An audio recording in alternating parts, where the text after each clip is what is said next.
ನಮಸ್ಕಾರ. ಸದಾನಂದ ಬಾಮ್ನಿ ಯೂಟ್ಯೂಬ್ ವಾಹಿನಿಗೆ ಸ್ವಾಗತ. ಚಂದ್ರಹಟ್ಟಿಹೊಳಿ ರಾಜೀನಾಮೆ ಕೊಡಲೇಬೇಕಾಗ್ತದೆ. ಯಾಕಂದರೆ MK ಹುಬ್ಬಳ್ಳಿ ಸಕ್ಕರೆ ಫ್ಯಾಕ್ಟ್ರಿ ನಿರ್ದೇಶಕಾಗಿ ಚೇರ್ಮನ್ರಾದರು. ನಂತರ ಹರ್ಷ ಶುಗರ್ ಫ್ಯಾಕ್ಟ್ರಿ MD ಆಗಿದ್ದಾರೆ. ಒಂದೇ ಥರದ ಬಿಸ್ನೆಸ್ಸಲ್ಲಿ ಒಬ್ಬರೇ ಕೂಡುವಂತಿಲ್ಲ ಅಂಥೇಳಿ ಸಹಕಾರಿ ಸಂಘಗಳ ಕಾಯ್ದೆ 1959-29 C ಕ್ಲಾಸ್ ಪ್ರಕಾರ ಇದನ್ನು ರದ್ದುಪಡಿಸಬೇಕು ಅಂತೇಳಿ ನಾವು ಕೂಡ ಜಾಯಿಂಟ್ ರಿಜಿಸ್ಟ್ರಾರ್ ಅವರಿಗೆ ಮನವಿಯನ್ನು ಕೂಡ ಕೊಟ್ಟಿದ್ದೇವೆ, ಅರ್ಜಿಯನ್ನು ಕೂಡ ಕೊಟ್ಟಿದ್ದೇವೆ. ಅದನ್ನು ಯಾವ ರೀತಿ ಪರಿಶೀಲನೆ ಮಾಡ್ತಾರೆ ಕಾದು ನೋಡಬೇಕು. ಈ ಬಲಾಢ್ಯರ ಕೈಯಲ್ಲಿ ಅಧಿಕಾರ ಸಿಗಬಾರ್ದು ಅಂತೇಳಿ ಅಂಬೇಡ್ಕರ್ ಹೇಳಿದ್ದಾರೆ. ಮೊನ್ನೆ ಮುಖ್ಯಮಂತ್ರಿಗಳು ಕೂಡ ಅದನ್ನು ಹೇಳಿದ್ದಾರೆ. ಈಗ ಬೆಳಗಾವಿ ಜಿಲ್ಲೆಯಲ್ಲಿ ಏನಾಗಿದೆ, ಬಲಾಢ್ಯರು ಅವರೇ ಇದ್ದಾರೆ, ರಾಜಕಾರಣಿಗಳು ಅವರೇ ಇದ್ದಾರೆ, ಇಂಡಸ್ಟ್ರಿಯಲಿಸ್ಟ್ ಅವರೇ ಇದ್ದಾರೆ, ಮತ್ತು ಸಂವಿಧಾನ ಅವರೇ ಬರೀತಾರೆ. ಅವರೇ ಬರೆದು ಅವರೇ ಪಾಲಿಸೋದಿಲ್ಲ, ಆದೇಶವನ್ನು ಕೂಡ ಅವರೇ ಹೊರಡಿಸ್ತಾರೆ. ಹೀಗಾಗಿ ಸರ್ಕಾರ ಇವರಿಗೆ ಶರಣಾಗತಿ ಆಗಿದೆ ಅಂತ ಹೇಳ್ಬೋದು. ಇಲ್ಲಿ ವಿರೋಧ ಪಕ್ಷಗಳು ಮಲಗಿದ್ದಾರೆ ಅಂತ ಸುದ್ದಿ. ಯಾಕೆ ಹಿಂದೆ ಕಾಂಗ್ರೆಸ್ ಸರ್ಕಾರ ಇದ್ದಾಗ ಪ್ರೆಸ್ ಮೀಟ್ ಮಾಡ್ತಿದ್ರು, ಅನ್ಯಾಯ ವಿರುದ್ಧ ಹೋರಾಟ ಮಾಡ್ತಿದ್ರು. ಈಗ ಸಂಜಯ್ ಪಾಟೀಲನ್ನ ಮಲ್ಕೊಂಡಾರ ಅಂತ ಸುದ್ದಿ ಇದೆ. ಯಾಕಂದರೆ ಇವರು ಕೂಡ ಒಂದು ಸಕ್ಕರೆ ಫ್ಯಾಕ್ಟ್ರಿ ತೆಗೆಯವ್ರನ್ನ. ನಂತರ ಅನೇಕ ಆಶ್ಚರ್ಯಕರ ಘಟನೆಗಳೇ ಅಂತಂದರೆ ಇಲ್ಲಿ ಕಾಂಗ್ರೆಸ್ ಮತ್ತು BJP ಇಲ್ಲೇ ಇಲ್ಲ. ಇಲ್ಲಿ ಒಳ ಹೊಂದಾಣಿಕೆ ರಾಜಕಾರಣ. ನಿನ್ನ ಫ್ಯಾಕ್ಟ್ರಿಯಾಗ ಏನಾದರೂ ಅವ್ಯವಹಾರ ಆದ್ರೆ ನಾನು ತೆಗಿಬಾರ್ದು, ನನ್ನ ಫ್ಯಾಕ್ಟ್ರಿಯಾಗ ಅವ್ಯವಹಾರ ನೀನು ತೆಗಿಬಾರ್ದು ಅಂತ. ಈಗ 600 ಕೋಟಿ ಹಗರಣೆತ್ತು ಹೀರಾ ಸಕ್ಕರೆ ಕಾರ್ಖಾನೆದ. ಜಾರಕಿಹೊಳಿ ಬಾಯಿ ಮುಚ್ಕೊಂಡು ಕಪ್ ಕೂತಿದ್ದಾರೆ. ಯಾಕಂದರೆ ಘಟಪ್ರಭಾದಲ್ಲಿ ಅಲ್ಲಿ 30 ಕೋಟಿ ಪ್ಲಸ್ ಒಂದು 90 ಕೋಟಿ 120 ಕೋಟಿ ಬಡ್ಡಿ ಅಸಲೆಲ್ಲ ಕಟ್ಟಬೇಕಾಗಿದೆ. ಒನ್ ಟೈಮ್ ಸೆಟ್ಲ್ಮೆಂಟ್ ಮಾಡ್ತೀವಿ ಅಂತೇಳಿ ಮಾಡಿಲ್ಲ. ಅಂದರೆ ನೀನು ಸುಮ್ಮನಿರು, ನಾನು ಸುಮ್ಮನೆ ಇರ್ತೇನೆ ಅಂತೇಳಿ ನಡೆದಾರೆ. ಮತ್ತು ಕಬ್ಬಿನ ಬಿಲ್ಲ ರೇಟ್ ಮಾಡೋರು ಇವರೇ, ಫಿಕ್ಸ್ ಮಾಡೋರು ಇವರೇ, ಸರ್ಕಾರ ಪ್ರತಿನಿಧಿಗಳನ್ನು ಕಳ್ಸೋರು ಇವರೇ, ನಂತರ ಹೋರಾಟಗಾರರ ಬಾಯಿ ಮುಚ್ಚೋರು ಇವರೇ. ಅಂದ್ರೆ ಬಲಾಢ್ಯರ ಕೈಯಲ್ಲಿ ಸಂವಿಧಾನ ಸಿಕ್ತು, ಕಾಯ್ದೆ ಸಿಕ್ತು ಅಂತಂದ್ರೆ ಹೆಂಗೆ ಬೇಕಾದಂಗೆ ಉಲ್ಲಂಘನೆ ಮಾಡ್ತಾರೆ ಅವರು. ಇದು ಒಂದು ಉದಾಹರಣೆ, ಚಂದ್ರಹಟ್ಟಿಹೊಳಿದು ಒಂದು ಉದಾಹರಣೆ. ನನ್ನ ಯಾವ ಕೇಳೋದಾನೆ, ನಮ್ಮಕ್ಕ ಮಂತ್ರಿ ಇದ್ದಾರೆ, ನಾನು MLC ಇದ್ದೇನೆ ಅನ್ನುವಂಥ ಧೋರಣೆಯಲ್ಲಿ ಇವರು ಮುಂದುವರಿದ್ದಾರೆ. ಅಂದರೆ ಹೋರಾಟಗಾರರು ಕೂಡ ಪ್ರಶ್ನೆ ಮಾಡ್ತಾ ಇಲ್ಲ. MK ಹುಬ್ಬಳ್ಳಿ ಶುಗರ್ ಫ್ಯಾಕ್ಟ್ರಿ ಏನು ರೈತರಿದ್ದಾರೆ, ಸ್ವತಂತ್ರ ರೈತರು, ಚುನಾವಣೆ ಸ್ವತಂತ್ರ ರೈತರು. ನಂತರ JDS ಅವರಿದ್ದಾರೆ, ಅವರು ಕೂಡ ಮೌನ ಇದ್ದಾರೆ. ಕಾರಣ ಒಳ ಹೊಂದಾಣಿಕೆ ರಾಜಕಾರಣ ಅಂತ ಹೇಳ್ಬೋದು. ಇನ್ನು ಬೆಳಗಾವಿ ಜಿಲ್ಲೆಯಲ್ಲಿ ಏನಿದೆ, ಈ ರಾಜಕಾರಣಿಗಳು ಭಾಳ ಕಾನೂನನ್ನು ಉಲ್ಲಂಘನೆ ಮಾಡ್ಕೋತಾರೆ ಬಂದಿದ್ದಾರೆ. ಆದರೆ ಯಾರು ಹೇಳೋರಿಲ್ಲ ಕೇಳೋರಿಲ್ಲ. ಕೇಳಿದ್ರೆ ಅವ್ರ ಬಾಯನ್ನು ಮುಚ್ಚಿಸ್ತಾರೆ. ಇನ್ನು ಶುಗರ್ ಫ್ಯಾಕ್ಟ್ರಿ ಬಗ್ಗೆ ಹೇಳಬೇಕಾದ್ರೆ ಇವರು ಇಥಿನಾಲ್ ಬಗ್ಗೆ ದುಡ್ಡು ಗಳಿಸ್ತಾರೆ, ಕೋಜನ್ ಬಗ್ಗೆ ದುಡ್ಡು ಗಳಿಸ್ತಾರೆ, ನಾನು ಡಿಸ್ಟಿಲರ್ ಬಗ್ಗೆ ದುಡ್ಡು ಗಳಿಸ್ತಾರೆ. ಇದನ್ನು 1 ಪೈಸೆನೂ ಕೊಡೋದಿಲ್ಲ. ಕೋಟ್ಯಾಂತರ ರೂಪಾಯಿ ಇಲ್ಲೇ ಅವ್ಯವಹಾರ ಮಾಡ್ತಾರೆ. ಡಿಜಿಟಲ್ ಯಂತ್ರಗಳಿಗೆ ವಿರೋಧವನ್ನು ಮಾಡ್ತಾರೆ. ಈಗ ವಿಷಯಕ್ಕೆ ಬರೋಣ. ಮತ್ತು ಚಂದ್ರಹಟ್ಟಿಹೊಳಿ ವಿರುದ್ಧ ಇಲ್ಲಿ ಸುಮೋಟೋ ಪ್ರಕರಣವನ್ನು ದಾಖಲಿಸಿಕೊಳ್ಬೇಕಾಗಿತ್ತು. ಆದರೆ ಹೆಂಗೆ ದಾಖಲಿಸ್ಕೊಳ್ತಾರೆ?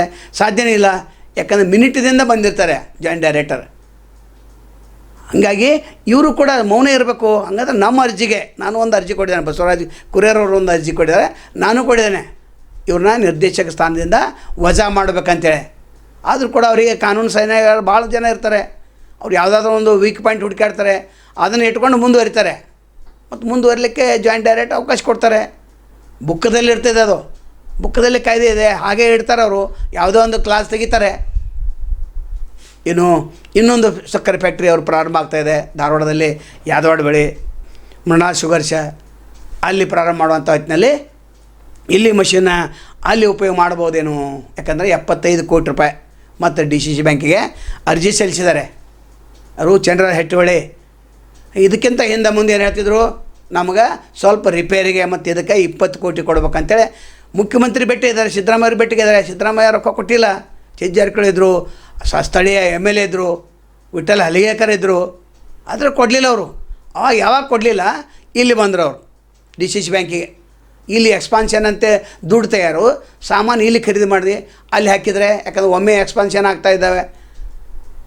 ಇಲ್ಲಿ ಇವರು ಹೊಸ ಫ್ಯಾಕ್ಟ್ರಿ ಮತ್ತು ಇಲ್ಲಿ MK ಹುಬ್ಬಳ್ಳಿ ಸಕ್ಕರೆ ಫ್ಯಾಕ್ಟ್ರಿ ಏನಿದೆ ಎಕ್ಸ್ಪಾನ್ಷನ್ ದುಡ್ಡು ಬಂದದ್ದು, ಅದನ್ನು ಕೂಡ ಗೋಲ್ಮಾಲ್ ಆಗ್ಬೋದು. ಯಾಕಂದರೆ ಹಿಂದೆ ಹೀರಾ ಸಕ್ಕರೆ ಕಾರ್ಖಾನೆಗೆ ಬಂದಂಥ ಮಷಿನ್ಗಳೆಲ್ಲ ಅಲ್ಲಿ ವಿಶ್ವನಾಥ್ ಶುಗರ್ಗೆ ಹೋದು ಕತ್ತಿ ಸಹೋದರ ಅದನ್ನು ಮಾಡಿಬಿಟ್ರು.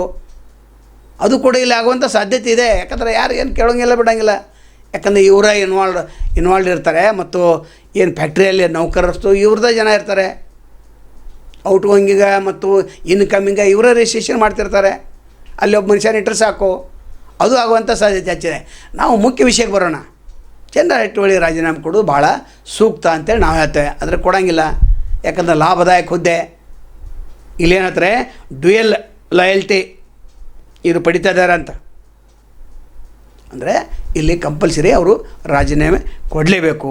ಯಾರು ಬಿಟ್ಟರೆ ನಾವು ಬಿಡಂಗನೇ ಇಲ್ಲ. ಯಾಕಂದ್ರೆ ಅನೇಕ ಯೂಟ್ಯೂಬ್ ಚಾನಲ್ಗಳು ಕೂಡ ಯಾಕೆ ಸುಮ್ಮನೆ ಇದ್ದಾರೆ, ಇದೊಂದು ದೊಡ್ಡ ಪ್ರಕರಣ ಇದು. ಇಲ್ಲಿ ಬ್ರೇಕ್ ಬಿತ್ತಂದ್ರೆ ಮುಂದಿನ ಅವ್ರು ಏನೂ ಮಾಡೋಂಗೇ ಇಲ್ಲ. ಇಲ್ಲಾಂದ್ರೆ 3 ಹುದ್ದೆ ಒಬ್ಬೊಬ್ಬರು ನಿಭಾಯಿಸ್ತಾರೆ. ಯಾಕಂದ್ರೆ ಸರ್ಕಾರಿ ಅಧಿಕಾರಿ ನಿಮ್ಗೆ ಗೊತ್ತಿದೆ, AWಗಳು ಇರ್ತಾರೆ, ಅವರು ಮಹಾಭ್ರಷ್ಟರು ಇರ್ತಾರೆ. ಆ ಭ್ರಷ್ಟನ ತಾಲೂಕ್ ಪಂಚಾಯತಿ ಇಒ ಮಾಡ್ತಾರೆ, ನಂತರ ಇನ್ನೊಂದು PDO ಕೂಡ ಮಾಡ್ತಾರೆ. ಇನ್ನೊಂದು ಇದಕ್ಕೆ ಅಂದ್ರೆ ಒಂದೊಂದು 3 ಇಲಾಖೆನೂ ಒಮ್ಮೆ ಇವರು ನಿರ್ವಹಣೆ ಮಾಡ್ತಿರ್ತಾರೆ. ಅಂಥ ವ್ಯವಸ್ಥೆ ಇಲ್ಲಿ ಸಹಕಾರಿ ಸಂಘದಲ್ಲಿ ಬರಬಾರ್ದು. ಸಹಕಾರಿ ಸಂಘಗಳ ಏನು ವಿರೋಧ ಕಾಯ್ದೆ ಆಗ್ತದೆ ಇಂದ BJPದವರು ಹೆಚ್ಚಾಗಿ ಇದನ್ನು ಗಮನಿಸಬೇಕಾಗ್ತದೆ. ಇನ್ನು ಸಹಕಾರಿ ಸಂಘದ ಕಾಯ್ದೆಯನ್ನು ಭಂಗ ಮಾಡ್ತಾ ಇರೋರು ಯಾರು? ಇವರೇ ರಾಜಕಾರಣಿಗಳು. ಇವರೇ ಆದೇಶ ಹೊಡ್ತಾರೆ, ಇವರೇ ಆದೇಶವನ್ನು ಮುರಿತಾರೆ ಅಂತ ಈಗಾಗಲೇ ನಾನು ಹೇಳಿದ್ದೇನೆ. ಇನ್ನು ಮಾಂತೇಶ್ ದೊಡ್ಡಗೌಡವರು ಅವರು ಒಂದು ಶುಗರ್ ಫ್ಯಾಕ್ಟ್ರಿ ಕಟ್ತಾ ಇದ್ದಾರೆ, 150 ಕೋಟಿ ಅವರು DCC ಬ್ಯಾಂಕ್ ಕೇಳಿದ್ದಾರೆ. ಹೀಗಾಗಿ ನಾವು ಪದೇ ಹೇಳ್ತಾ ಇದ್ದಾರೆ, DCC ಬ್ಯಾಂಕ್ ಇದು ಇಂಡಸ್ಟ್ರಿಯಲಿಸ್ಟ್ ಬ್ಯಾಂಕ್, ಇದು ಉದ್ಯೋಗಪತಿಗಳ ಬ್ಯಾಂಕ್, ಇದು ರಾಜಕಾರಣಿ ಬ್ಯಾಂಕ್, ಇದು ರೈತರ ಬ್ಯಾಂಕ್ ಅಲ್ಲವೇ ಅಲ್ಲ ಅಂತ ಅನೇಕ ಸಲ ಹೇಳಿದ್ದೇವೆ. ಕೊಟ್ಟಂಗೆ ಮಾಡ್ತಾರೆ, ಶೂನ್ಯ ಬಡ್ಡಿ ದರದಲ್ಲಿ ಸಾಲ ಕೊಟ್ಟಂಗೆ ಮಾಡ್ತಾರೆ ರೈತರಿಗೆ. ಇಲ್ಲಿ ಚಂದ್ರಹಟ್ಟಿಹೊಳಿ ಯಾವ ರೀತಿ ರಾಜೀನಾಮೆ ಕೊಡ್ತಾರೆ, ಯಾವಾಗ ಕೊಡ್ತಾರೆ, ಸಹಕಾರಿ ಸಂಘ ನಿಬಂಧಕರು ಅಂದರೆ ಜಾಯಿಂಟ್ ರಿಜಿಸ್ಟರ್ ಯಾವ ರೀತಿ ಕ್ರಮ ಕೈಗೊಳ್ತಾರೆ ನಾವು ಕೂಡ ಕಾದು ನೋಡ್ತೇವೆ. ಹಿಂದಿನ ರಾಜಕಾರಣ ಈ ರೀತಿ ಬೆಳಗಾವಿ ಜಿಲ್ಲೆಯಲ್ಲಿ ಯಾರೂ ಇರಲಿಲ್ಲ. ಯಾರಾவது ಇಂಡಸ್ಟ್ರಿ ಮಾಡ್ರೆ ನೀನು ಮಾಡಪ್ಪ, ಯಾರಾದೊಂದು ಕಾಲೇಜ್ ಮಾಡ್ರೆ ನೀನು ಮಾಡಪ್ಪ ಅಂತ ಹೇಳ್ತಿರು. ಯಾವುದೋ ಒಂದು ಶುಗರ್ ಫ್ಯಾಕ್ಟ್ರಿ ಆಗಲಿ ಯಾವುದೋ ಆಗಲಿ ಅವರು ಬರ್ತಿರಲಿಲ್ಲ. ಈಗ ಎಲ್ಲ ಇವರೇ, ಬಲಾಢ್ಯರು ಇವರೇ, ಸಕ್ಕರೆ ಫ್ಯಾಕ್ಟ್ರಿ ಮಾಲೀಕರು ಇವರೇ, ನಂತರ ಇಂಡಸ್ಟ್ರಿಯಷ್ಟು ಇವರೇ, ಇನ್ನು ಪ್ಲಾಟ್ ಏಜೆಂಟ್ ಅಷ್ಟು ಆಗಬೇಕಾಗಿದೆ, ಅದು ಕೂಡ ಇವರೇ ಮಾಡ್ತಾಯಿದ್ದಾರೆ.